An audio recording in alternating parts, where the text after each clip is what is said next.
दिल्ली में विधानसभा चुनाव के लिए वोटिंग हो चुकी है और अब इंतजार है इसके नतीजों का, जिसके बाद साफ हो जाएगा कि दिल्ली में सरकार किसकी बनेगी। लेकिन सरकार के एजेंडे में क्या शामिल होना चाहिए, ये जानने के लिए हम लेकर आए हैं खास कार्यक्रम जिसका नाम है दिल्ली का एजेंडा, जिसमें हम दिल्ली के अलग अलग जगहों पर जाएंगे और आपके पास ये फॉर्म लेकर पहुंचेंगे, जिसमें 10 बड़े मुद्दे शामिल हैं जिस पर आप अपनी राय दे सकते हैं कि आपको आपके हिसाब से क्या बातें हैं जो दिल्ली सरकार के नई सरकार के एजेंडे में शामिल हो सकती हैं, जिसमें पेयजल है, स्कूल, अस्पताल, सड़क, सीवर, साफ सफाई, ट्रैफिक जाम, साफ यमुना, वायु प्रदूषण, महिलाओं की सुरक्षा, पब्लिक ट्रांसपोर्ट, ये तमाम मुद्दे हैं जिसमें से किसी 5 मुद्दों पर आप अपनी राय दे सकते हैं, उनको चुन सकते हैं। इसके तरीके कई सारे हैं, जिसमें से एक ये फॉर्म आप हमारी गाड़ी के पास आ सकते हैं, हम आपको देंगे, आप इसको भर सकते हैं। इसके अलावा हमारी वेबसाइट पर आप जा सकते हैं, वहाँ पर डिजिटली आप इस फॉर्म को भर सकते हैं। और तीसरा जो तरीका है वो आपकी स्क्रीन पर आपको एक बार कोड दिखेगा जिसको स्कैन करके आप यहाँ पर भर सकते हैं। हम कालकाजी में मौजूद हैं। ये कालकाजी विधानसभा में आने वाला गोविंदपुरी इलाका है और यहाँ पर कई सारे लोग हमारे साथ हैं। तो आप लोगों के पास हम ये फॉर्म लेकर आए हैं जिसमें आप देखेंगे कई सारे मुद्दे हैं। इस पर हम चाहते हैं कि आप अपनी राय दें। इसको आप लीजिए एक एक करके और इसमें से किसी 5 मुद्दों को आप चुन सकते हैं, टिक लगा सकते हैं उसके ऊपर, और ये हमें बताइएगा कि इसमें से क्या आपको ऐसा लगता है जो दिल्ली सरकार की, जो अब नई सरकार बनेगी, उसकी प्राथमिकता में शामिल होना चाहिए। जी भाई साहब, आपको क्या लग रहा है कि यहाँ पर क्या ऐसी समस्या है जो नई सरकार के एजेंडे में शामिल होनी चाहिए? देखिए ये ले लीजिए, साथ में पढ़ते रहिए। जी। सबसे पहले आपस में भाईचारा और खुलूस और मोहब्बत होना चाहिए। हुकूकी इंसानियत को फ़रोग देने में अहम किरदार निभाना चाहिए। सबसे पहले ये है, देखिए रोड है, आज टूटा हुआ है, कल बन भी सकता है, लेकिन जहाँ दिल टूटते हैं वो बनना मुश्किल हो जाता है। ये तो है। इसमें से आपको जो ये जो परेशानियां लोग यहाँ पर बताते हैं। हाँ, जी, मैं बता रहा हूँ। और जो परेशानियां हैं, जो क्या कहते हैं दिक्कतें हैं, वो ये है कि ट्रैफिक की दिक्कत है या पानी की दिक्कत है। जो भी ऐसी दिक्कतें हैं, ये तो मतलब ये है कि रोज़मर्रा की एक ऐसी चीज़ है जो बुनियादी दिक्कतें हैं जो होती रहती हैं और संभलती रहती हैं। जैसे सीवर लाइन है, सीवर लाइन का ख़राब होती है, संभलती भी है, ऐसी तो बात नहीं यहाँ है। पे क्या परेशानी है? हमें यहाँ परेशानी तो देखिए ऐसी ज़्यादा कुछ परेशानी ऐसी नहीं, परेशानी तो कोई नहीं है ऐसी ज़्यादा। यहाँ सब ठीक है। सबसे बड़ी बात ये है, यहाँ सब लोग आपस में भाईचारे और मोहब्बत से रहते हैं, ये सबसे बड़ी बात है, इसलिए सब बातें बर्दाश्त हो जाती हैं। बिल्कुल। आपके हिसाब से यहाँ पर क्या बातें ऐसी हैं जो नई सरकार की प्राथमिकता होनी चाहिए? गोविंदपुरी रोड पे, ये कालका बस डिपो रोड है। यहाँ पे सबसे बड़ी ट्रैफिक जाम की मतलब समस्या रहती है हमारे को। ये रोड पूरा पैक हो जाता है। ओखला मेन एक कमर्शियल हब है।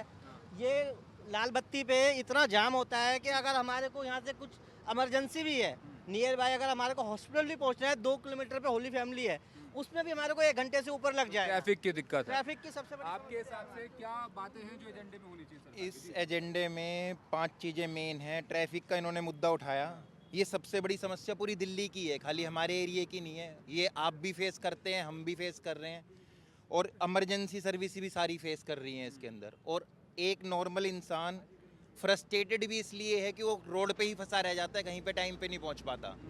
जो गुस्सा भरा हुआ है दिल्ली वालों के अंदर, उसमें ट्रैफिक जाम सबसे बड़ा मेन मुद्दा है। ट्रैफिक होना चाहिए एक, ठीक है। और वायु प्रदूषण का भी मुद्दा उसी से जुड़ा हुआ है कि जब ट्रैफिक इतना है रोडों पे, जिसका काम आधे घंटे का है, वो पहुंचता है उसमें 2 ढाई 3 घंटे में है, गाड़ी चलती रहती है, तो वायु प्रदूषण भी उसी से जुड़ा हुआ है। ट्रैफिक और साफ हवा दिल्ली की ये बड़ी समस्या है। आपके हिसाब से क्या होना चाहिए? जी, हमारे हिसाब से गलियों का जो सड़क बनाने का काम है, जो गवर्नमेंट ने, इस गवर्नमेंट ने बहुत ही ज़्यादा डिले किया।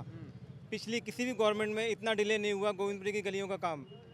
और सीवर का काम, सीवर का काम होना चाहिए, गलियों का काम होना चाहिए। आपके हिसाब से बताइए। भाई ने जैसे पहले बताया कि ट्रैफिक जाम का, ये बात हकीकत है।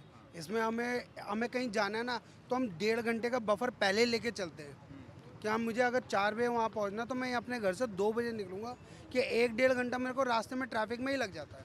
अच्छा, ये जो इलाका है गोविंदपुरी का, ये बहुत व्यस्त इलाका है। आपने भी यहाँ पर देखा है, सड़क गुजरती है, बहुत रश रहता है यहाँ पर आमतौर पर भी। आपके हिसाब से? जी, मेन यहाँ पे ट्रैफिक और ये जमुना की सफाई जो कि आज तक कभी नहीं हो पाई, और दूसरा वायु प्रदूषण और महिलाओं की सुरक्षा को लेकर के, ये ही 4 समस्याएं। महिला की सुरक्षा। हाँ जी। आपके हिसाब से? मेरा भी यही मुद्दा है, ट्रैफिक जाम है। जमुना की सफाई होनी चाहिए जो कि इन कारणोंवश थोड़ी डिले हुई है, और साफ़ सफाई भी अभी उस स्तर पे नहीं है जिस स्तर पे होनी चाहिए। पेयजल की समस्या अभी इसलिए बनी हुई है क्योंकि जो काम तेज़ी से हो रहे हैं लेकिन कुछ एक कारणों से थोड़ा डिले हो रहा है, तो पेयजल की समस्या भी 100% सही पीने के पानी की आपके हिसाब से क्या लगता है? बस यही समस्या है मेन, ट्रैफिक जैम और पोल्यूशन और साफ सफाई और पेयजल की, यही समस्या सबसे ज़्यादा यहाँ पे है। आपके हिसाब से क्या ऐसी परेशानी है जिस पर सरकार को ध्यान देना चाहिए, जो प्राथमिकता होनी चाहिए? मेरे हिसाब से तो ट्रैफिक का सबसे बड़ा मुद्दा है, क्योंकि इंसान को जहाँ पर 1 घंटे में जाना चाहिए और 10-10 घंटे में पहुँचता है, और जाम का और प्रदूषण का है। और ये स्कूलों का भी मुद्दा है कि प्राइवेट स्कूल ज़्यादा हो गया है, ठीक है, गरीब आदमी अपने प्राइवेट स्कूल में बच्चों को पढ़ा नहीं सकता, और 20-20 हज़ार रुपये महीने की, 10-10 हज़ार रुपये महीने की फ़ीस है, इतनी इनकी सैलरी होती नहीं है। और आप गवर्नमेंट स्कूल का तो आप हालात जानते हो क्या है, ये तो सब सरकार कहती है कि हमने सरकारी स्कूल अच्छे कर दिए, आप उसके हालात से अभी वाकिफ़ नहीं हो। तो देखिए, ये परेशानियां यहाँ की हैं, जो कि गोविंदपुरी है, कालकाजी विधानसभा में ये पड़ता है। अब किसी और जगह पर आपको लिए चलेंगे, वहाँ के लोगों की भी राय आपको तक पहुँचाएंगे, और इसमें आप भी शामिल होइए और अपनी राय हमें बताइए, अपनी सरकार तक आप अपनी राय पहुँचाइए कि सरकार के लिए, नई सरकार जो दिल्ली में अब बनेगी, इन नतीजों के बाद क्या प्राथमिकता होनी चाहिए, क्या उनके एजेंडे में शामिल होना चाहिए। दिल्ली के गोविंदपुरी से मैं ताबिश हुसैन, NDTV के लिए।